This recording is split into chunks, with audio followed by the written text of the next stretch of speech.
بسم اللہ الرحمن الرحیم۔ ناظرین، آج کا دوسرا ویلاگ آثار متبرکہ، صفحہ نمبر 117 117 اور ویلاگ نمبر 2 آثار متبرکہ، سیرت النبی جلد 2۔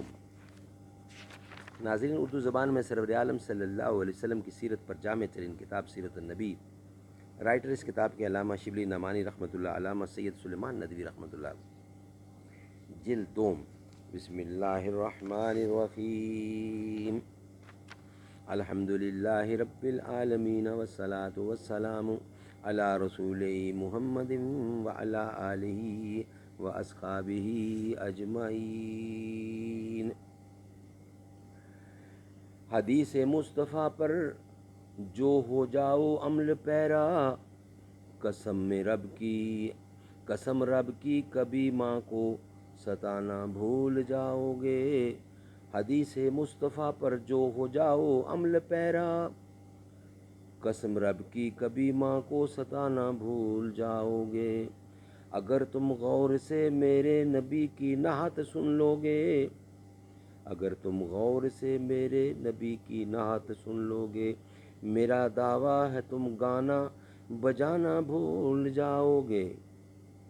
تمہارے سامنے ہوگا کبھی جب گنبد خضرا، نظر جب جائے گی اس پر ہٹانا بھول جاؤ گے۔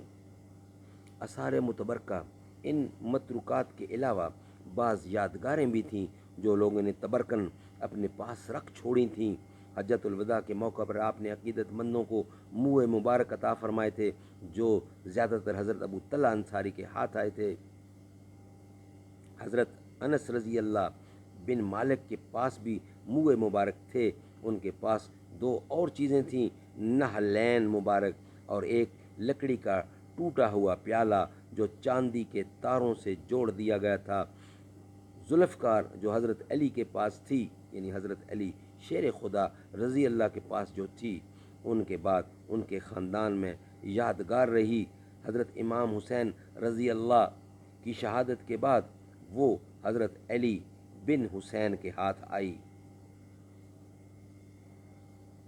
بعض صحابہ نے آ کر ان کی خدمت میں عرض کی کہ مجھے ڈر ہے کہ کہیں یہ یادگار آپ سے نہ چھن جائے، اگر مجھے عنایت ہو تو یہ میری جان کے ساتھ رہے، لیکن انہوں نے یہ ایثار گوارا نہ کیا۔ حضرت عائشہ صدیقہ رضی اللہ جو سیدنا صدیق اکبر کی بیٹی ہیں، ان کے پاس وہ کپڑے تھے جن میں آپ نے انتقال فرمایا۔ استحقاق خلافت کی بنا پر خاتم، مہر اور عصائے مبارک جن کا احادیث میں ذکر ہے،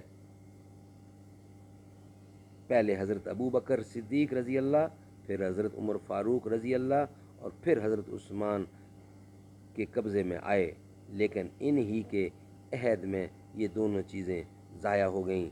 انگوٹھی تو حضرت عثمان کے ہاتھ سے ایک کنویں میں گر گئی اور عصائے مبارک کو جہجہ غفاری نے توڑ ڈالا۔ امام بخاری نے ان آثار مبارکہ کے ذکر کے لیے ایک خاص باب باندھا ہے۔